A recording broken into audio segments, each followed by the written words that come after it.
Hi, I'm Troy. After recently losing my job, I was faced with the tough decision: continue working away from home, always on the road, or explore new career options that let me be home every night with my family. I chose the latter and decided to dive into the world of real estate. This channel is all about my journey, from getting my license to growing my real estate career. Join me as I navigate this exciting path and share what I learn along the way. Welcome to Real Talk with Troy. Hello everyone, welcome to my new YouTube channel, Real Talk with Troy. It's been a long time since I've been on camera. I'm very familiar with editing and doing AI stuff, but being on the camera is a little new to me, but welcome to my channel anyways.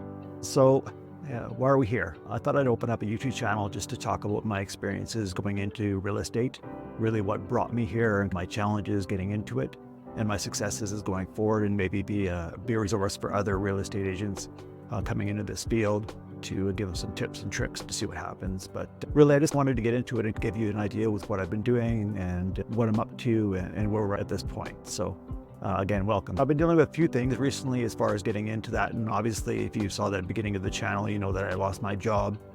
I'm a safety professional by trade. That's what I do. That's my career.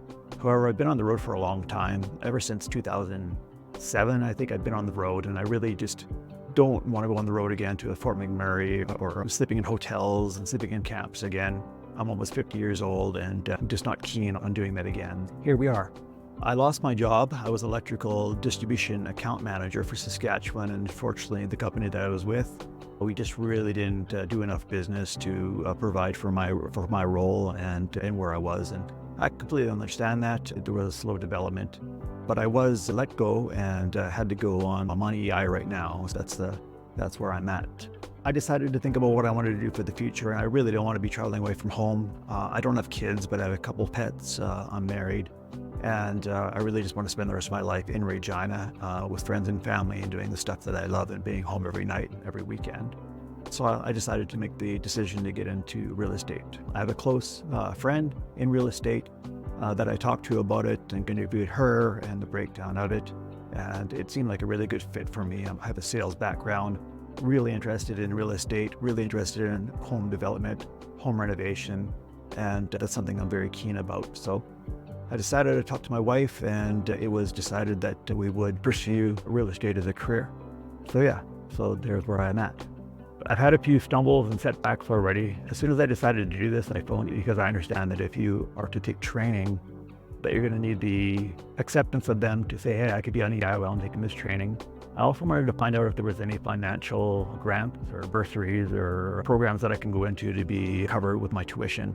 Because obviously I'm like a lot of Canadians. I don't have a lot of money saved and times are tight, and going into real estate, you really should have some money saved.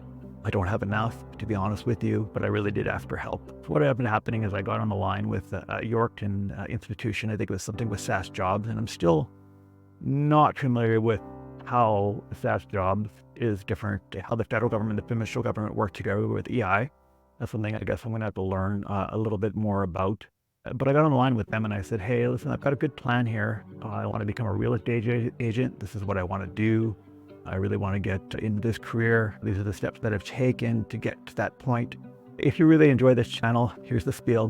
Please hit the subscribe button. I promise that I'll keep on producing content and I'll keep on letting you know how we're going with school and just real estate in general, market trends and all that good stuff. So thank you very much. And I explained it, and the person I was talking to was very sympathetic and said, it sounds like you have a really good case, and you need to talk to my manager to make sure that it's approved. So that took a while. I had to phone them back actually and ask for that person again, maybe a couple days later. And they finally got back to me and said that there's two things. The first thing was that because the real estate course, being that it's Sauder, UBC School of Business, is in BC, that they would not provide funding for that course. So my dilemma was there is no institution in Saskatchewan that teaches the same course. And if there was, frankly, I would be taking it here. Right? It's only in BC. It's my understanding, the best of my knowledge, that every real estate agent that takes the course takes it from UBC and gets licensed or gets their license in Saskatchewan. And that's what I understand. So I was a little confused, and I didn't really agree with that decision, because if there was a school, like I said, in Saskatchewan, I'd be taking the course in Saskatchewan. Secondly, they had looked at my resume and my experience, and they said, hey, with the amount of experience that you have, you should be able to find a job within your current role. And yes, I should be able to find a job. Unfortunately, not in Regina. I don't want to get into the details of the numbers of it, but I do make a lot of money when I'm in safety. I do very well, either as a contract safety person or as an employee, safety professional. That would require, again, for me to go to Fort McMurray, go to Alberta, go to Northern Saskatchewan, and work away from my friends and family, staying in camps and so on. And I don't really want to do that. I want to stay at home now. I want to enjoy being in my house every night and with friends and family every weekend. And this is why I'm choosing real estate. Real estate pays really good. Actually, the first year salary that I'm looking at for real estate is just a little bit lower than what I'm used to making. And within 5 years, I'm sure I'm going to be up to what I was making or even more as a safety professional. I'm going to try to get my course, and I'll talk about this a little further, but I'm going to try to get my course fairly quick so I can get into it and start selling. But yeah, so these were the decisions from EI. Again, I don't know the correlation between provincial and federal. I'm going to have to find that out. But they said no. So my thought was, I'm very political. I'm going to try to see if my political representatives can help me out with this. So I called my MLA and my MP. I called Trent Wotherspoon. Trent, I called your office 3 times. I was able to call it on the 4th time, but I didn't bother. This is why. I also called Warren Stanley's office, and Warren Stanley, I called them 3 times. On the 4th time, the office finally picked up. I talked to the administrator there. He heard my story. I was able to get some movement with them, and he said he will talk to the federal representative for EI. So here's my thought process. For me to find a job in Regina with the same pay that I'm making now, it would require me to up my education.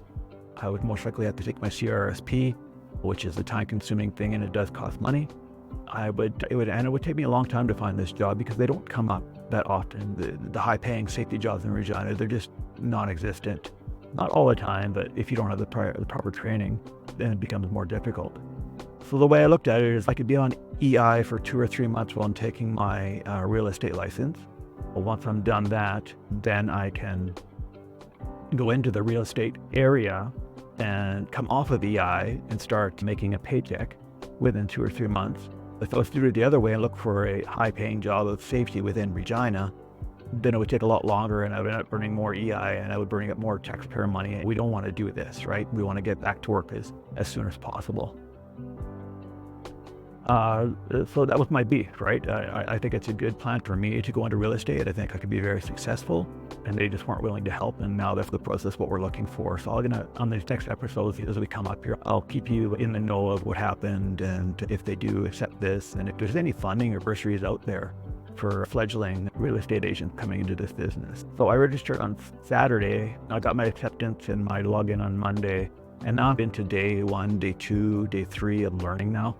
Module 1, Module 2. It's really fascinating stuff. I'm actually really into it as far as learning about land, the law, all of this stuff that are the precursors to this course and what we're going to get into. But I found it very significant that it is completely similar to a lot of safety stuff that I have taken in the past. Safety is loaded with a lot of legislation, and in real estate, we call my position an agent. And if you will, with safety, you could almost call it an agent of safety for the company, because you're constantly looking at legislation, you're looking at the right things to do, the right policies, the right forms to use and represent the company just as you would a client. So I think for me, it's going to be a really natural progression to get into real estate. And it's very similar to safety as far as the legislation is concerned.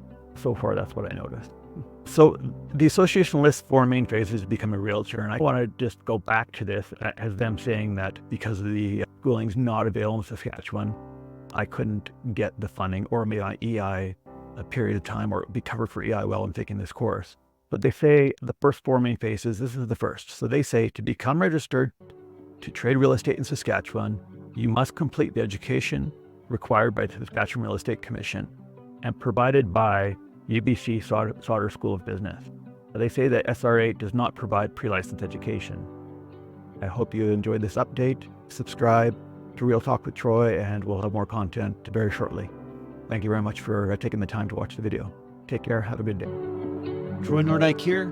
If you enjoyed this video, then stay tuned for more content to come, including interviews with other real estate professionals and insights into the real estate world.